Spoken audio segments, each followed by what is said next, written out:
Hi guys, this is Abhi from Gaucher DB. In this video, you're going to learn how to use allow filtering in Cassandra DB. Let's start by looking at the Docker UI.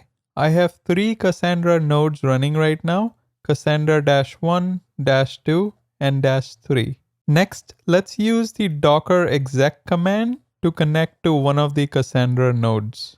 Now I'm going to use the describe command to describe the property table under Cassandra_Gokcedb key space. Here you can see that I'm using the property_state column as my partition key. This allows me to run queries like select star from property table where property_state equal to New Mexico. However, watch what happens if I try to filter the rows using property_county column.